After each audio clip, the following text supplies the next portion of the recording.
Hello बच्चों, let's see this question. So the question is, in the network shown, each resistance is equals to R. The equivalent resistance between adjacent corner A and D. So देखो आपको ये एक network यहाँ पे दिया हुआ है और आपको पॉइंट A और पॉइंट D के बीच में इक्विवेलेंट रेजिस्टेंस फाइंड आउट करना है, राइट। तो देखो की कॉन्सेप्ट जो हम यहाँ पे लगाने वाले हैं इस क्वेश्चन को सॉल्व करने के लिए वो क्या है। एक तो आपको बेसिक सीरीज और पैरेलल के जो कॉम्बिनेशन होते हैं रेजिस्टेंस के उनको सॉल्व करना आपको आना चाहिए, ठीक है। और दूसरा हम यहाँ पे एक लगाने वाले हैं मिरर सिमेट्री। ओके, देखो इस तरह के जो सर्किट्स होते हैं उन्हें आप सिमेट्री लगा के बहुत इजीली सॉल्व कर सकते हो।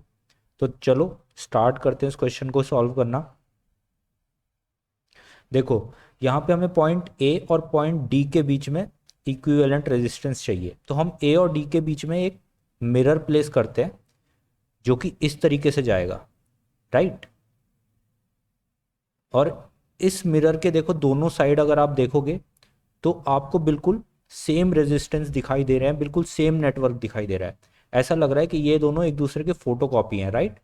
सो यानी कि इस एक्सिस के अबाउट इस नेटवर्क में सिमेट्री है जिसको हम मिरर सिमेट्री बोलते हैं। और मिरर सिमेट्री में क्या होता है, जो जो करंट आपकी लेफ्ट हैंड साइड की ब्रांचेस में होगा सेम टू सेम वही करंट आपकी राइट हैंड साइड की ब्रांचेस में होगा, सिर्फ अपोजिट डायरेक्शन में। सो लेट्स से ए से जो 3 ब्रांचेस निकल रही हैं, इस ब्रांच में करंट है आपका I1, इस ब्रांच में आपका करंट है I2 और इस ब्रांच में आपका करंट है कितना, I3। तो अगर आप नीचे वाले नेटवर्क में देखोगे तो यहाँ पे नीचे वाली ब्रांच में आपका करंट आ रहा होगा I3, बीच वाली ब्रांच में आपका करंट था I2 तो यहाँ पे आ रहा होगा I2 और यहाँ पे आ रहा होगा आपका I1, राइट। ये आपको मिरर सिमेट्री से पता चला है।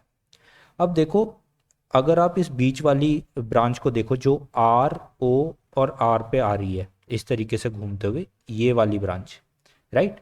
तो यहाँ पे I2 आना शुरू हुआ था इस ब्रांच में और इधर भी I2 निकला, यानी कि बीच में ये जो आपका जंक्शन है इस जंक्शन में ये I2 करंट कहीं भी नहीं गया। और तो अगर आप इस जंक्शन को हटा के इसे पूरा कंबाइन कर दो तो ये आपका नेटवर्क अभी भी वैसा का वैसा ही रहेगा, राइट।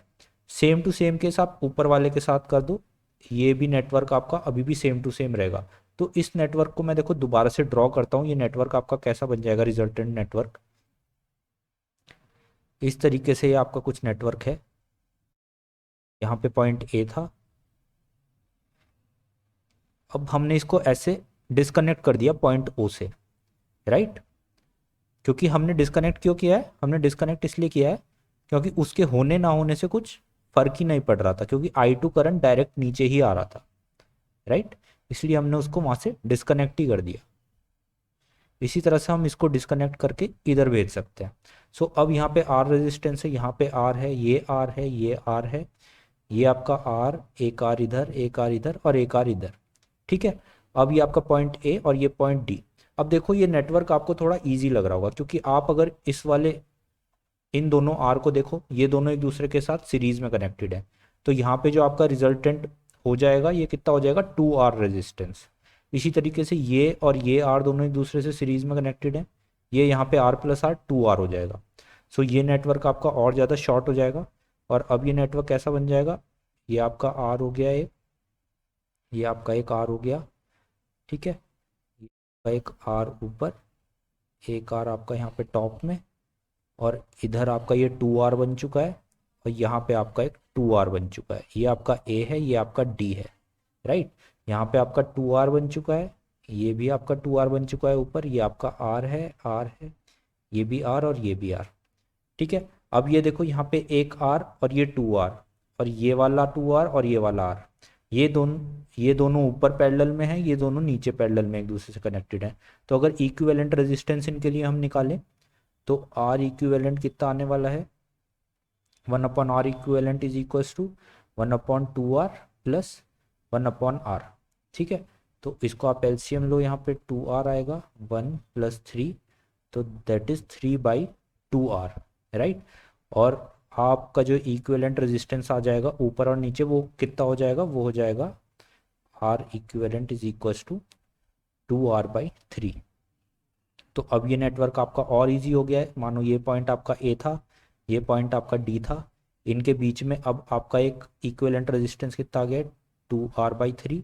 ऊपर वाली ब्रांचेस में क्या क्या बचा हुआ है, यहाँ पे r बचा हुआ है, यहाँ पे अब सॉल्व करके आपने 2r/3 निकाल लिया है, और यहाँ पे एक आ गया है आपका r, राइट। अब ऊपर के ये तीनों रेजिस्टेंस देखो, r, 2r/3 और r सीरीज में कनेक्टेड है एक दूसरे से, तो इनका जो टोटल रेजिस्टेंस हो जाएगा वो कितना हो जाएगा ऊपर, 2r प्लस 2r/3।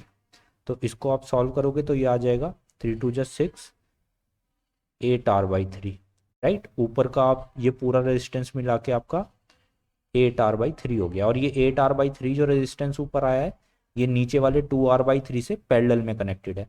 तो अब आपका जो सर्किट है उसका लेस से r डैश आप बोल रहे हो, ए और डी के बीच में इक्विवेलेंट रेजिस्टेंस जो आपको सॉल्व करना था वो कितना आने वाला है, अब 3/8r प्लस 3/2r को सॉल्व करेंगे तो यहाँ पे आपका 8r आया, यहाँ पे 3 प्लस 12, राइट। सो इसको आप सॉल्व करोगे तो ये इक्विवेलेंट रेजिस्टेंस r डैश की वैल्यू आपकी यहाँ से आ जाएगी, ऊपर 15 आएगा तो ये 8r/15। So 8r/15 is your correct answer. So that is your option number D. So option D आपका करेक्ट है यहाँ पे। सो आई होप ये पूरा सॉल्यूशन आपको समझ में आया है। Good luck.